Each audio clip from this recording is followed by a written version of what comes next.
Livro de Castro Alves, O Navio Negreiro, Tragédia no Mar, Coleção Fortuna Crítica. Ilustrações de Hansen Bahia e prefácio de André Sefrin. Prefácio. Sempre agudo e exímio no exercício crítico. Carlos Drummond de Andrade, em matéria para o jornal Rio de Janeiro, 9 de março de 1947.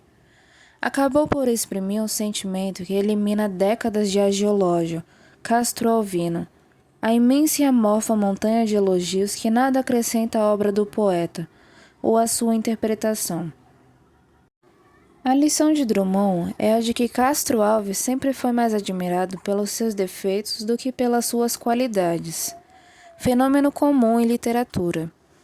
Eu mesmo, que enuncio esta verdade desagradável, amei e amo Castro Alves. Primeiro por sua falta de medida, que não teve tempo de se transformar em procura, e muito menos em encontro de medida. Segundo, por tudo que ele obrigou sua poesia a exprimir, violentando-a e tirando daí um interesse dramático, menos pela dramaticidade própria aos assuntos versados do que pela tentativa de fusão entre o lirismo individual e a consciência política. Mas amo também, em Castro Alves, o grande poeta que ele poderia ter sido, completamente diverso do grande poeta que, apesar de tudo, conseguiu ser. O mesmo Drummond que defendeu o jovem poeta, vivo, passional, visionário e permanente, contra a estátua, a urna macabra, o discurso, a fugitiva, fogueteira comemoração, em que os comemorantes se projetam mais do que os comemorados. Sim, porque Drummond com certeza leu a matéria que, em 1939, Mário de Andrade escreveu sobre Castro Alves. Mário abraçou a tarefa de reler o poeta, e o fez com amor e até com patriotismo, todavia confessando-se fadigado, com isso e recusando-se a erguê-lo à altura dos gênios verdadeiros.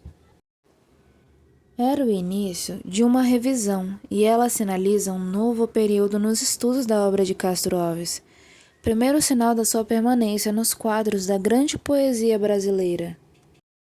O romantismo brasileiro inicia-se a grosso modo com um grande poeta, Gonçalves Dias, e termina com outro, Castro Alves.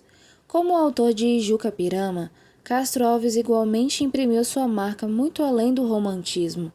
A influência que Gonçalves Dias exerceu sobre Castro Alves é assunto que não cabe neste prefácio.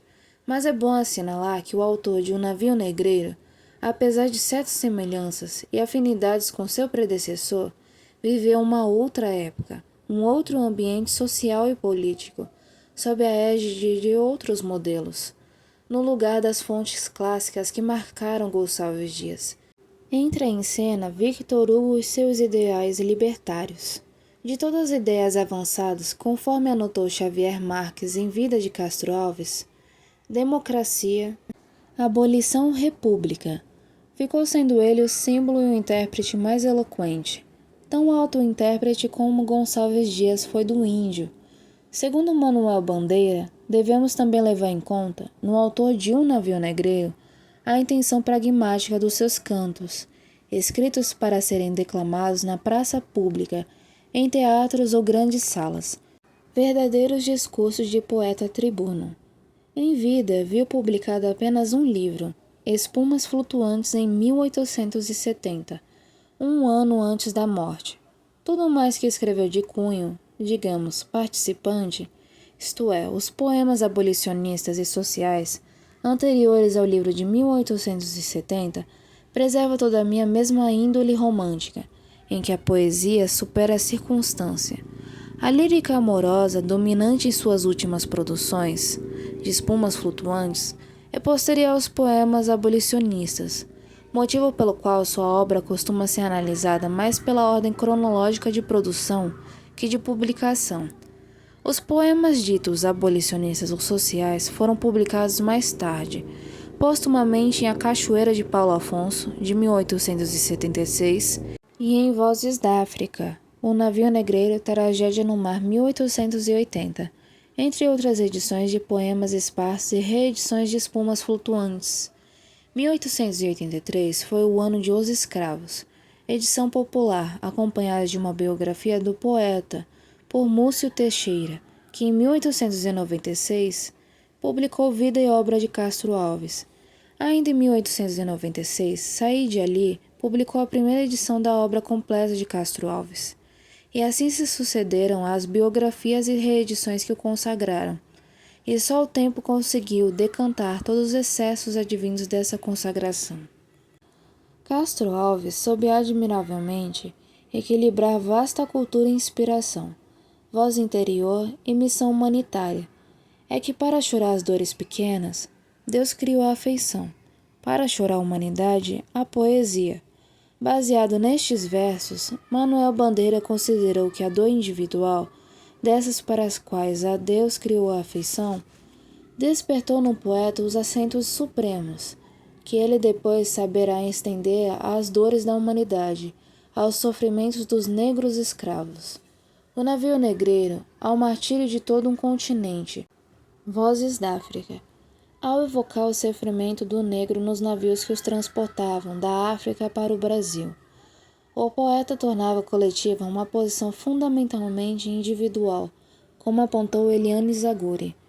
Mas devemos lembrar, com Fausto Cunha, em O Romantismo no Brasil, que no Castro Alves abolicionista, a cada instante o pensamento social é soterrado pelo pensamento poético, o fato pela metáfora, o real pelo idealizado.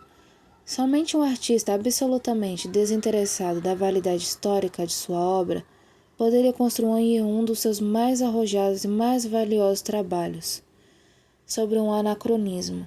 Somente um descritivo como Castro Alves se empolgaria, como fez no Navio Negreiro, por uma imagem altamente plástica de Heine, a dos negros chicoteados no Tombadilho.